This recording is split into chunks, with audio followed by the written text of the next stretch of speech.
ఇప్పుడు నాకు అర్థమైంది నేను కాకినాడ మార్నింగ్ మళ్ళీ ఒకసారి వస్తా వచ్చి ఆ డ్రాయింగ్ ఒకటి కావాలి నాకు మాస్టర్ ప్లాన్ ఒకటి ల్యాండ్ లేఅవుట్ ఉంటుంది కదా నాకు అది ఇచ్చేసి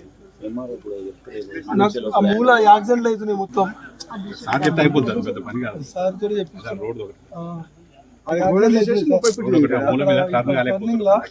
మొత్తం యాక్సిడెంట్లు అవుతున్నాయి మన కూడా కదా మన కూడా స్కూల్ కూడా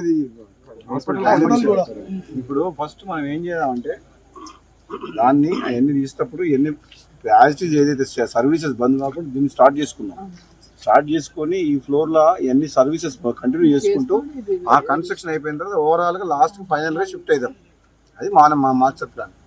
అది మీరు ఇప్పుడు మనం ఆగస్ట్ లో అంటే మనం ప్లాన్ స్టార్ట్ అయ్యేసరికి జనవరిలో స్టార్ట్ అవుతుంది. ఎగ్జాక్ట్లీ 1.5 year లో మొత్తం అయిపోతుంది. అంత లోపల స్టార్ట్ ఇంకా ఇంకొక 100 కోట్లు పెడితే మొత్తం ఇంకేముండదు. టోటల్ అదే నాకు అర్థమైపోయింది. ఇప్పుడు నేను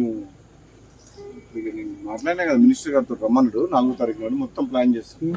చౌటుప్పల్ హబ్ కదా ఇది. చుట్టుపక్కల ఏరియాలో ఎవరైనా ఇడికే రావాలి.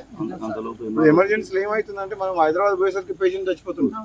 ఏం లేదు సార్, ఇక్కడికి రాగానే స్లిప్ రాస్తారు, హైదరాబాద్ పోమంటారు అంతే. ఇంకా ఇప్పుడు భవిష్యత్తులో మాత్రం ఇదే మెయిన్ హాస్పిటల్ కావాలి.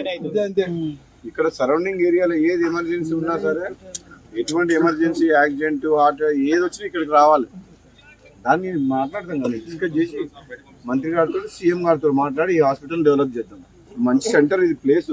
యాదాద్రి భువనగిరి జిల్లా చౌటుప్పల్ మండల కేంద్రంలో 100 పడకల ఆసుపత్రి నిర్మిస్తున్నారు. దీన్ని మునుగోడు ఎమ్మెల్యే కోమటిరెడ్డి రాజగోపాల్ రెడ్డి సందర్శించి అక్కడ పనులు ఏ విధంగా జరుగుతున్నాయని కూడా పూర్తిగా అధికారులతో కూడా సమీక్షా సమావేశం నిర్వహించిన పరిస్థితి ఉంది. పూర్తిగా ఎట్లా జరుగుతుందని కూడా అతను అధికారులతో కూడా అక్కడ సంబంధించిన కాంట్రాక్టర్లతో కూడా మాట్లాడుతున్నటువంటి పరిస్థితి కనపడుతుంది. ముఖ్యంగా కూడా అది త్వరగానే పూర్తి చేయాలని కూడా సూచనలు చేసినటువంటి పరిస్థితి కనపడుతుంది. మొత్తం కూడా జాతీయ రహదారి హైదరాబాద్ ఇటు అద్దంకి జాతీయ రహదారిపై ప్రతిరోజు కూడా ఆ యాక్సిడెంట్లు జరుగుతుంటాయి. కాబట్టి ఏదైనా ఇది గోల్డెన్ హాస్పిటల్ గా తీర్చిదిద్దాలని కూడా చెప్తున్నారు. 1 గంట వ్యవధిలోనే ఇక్కడికి వచ్చే విధంగా ఇక్కడ అత్యాధునిక పరికరాలను కూడా ఏర్పాటు చేసి ప్రాణాపాయ స్థితి నుంచి కూడా బయటపడించే విధంగా చర్యలు తీసుకోవాలని కూడా ముఖ్యంగా సూచన చేసినటువంటి పరిస్థితి కనపడుతుంది. ఎంత ఖర్చైనా పర్లేదు, దీనికి సంబంధించిన వైద్య శాఖకు సంబంధించిన మంత్రితో కూడా మాట్లాడి దానికి సంబంధించిన నిధులు కూడా సమకూర్చే విధంగా ప్రయత్నం చేస్తానని కూడా రాజగోపాల్ రెడ్డి చెప్పినటువంటి పరిస్థితి కనపడుతుంది.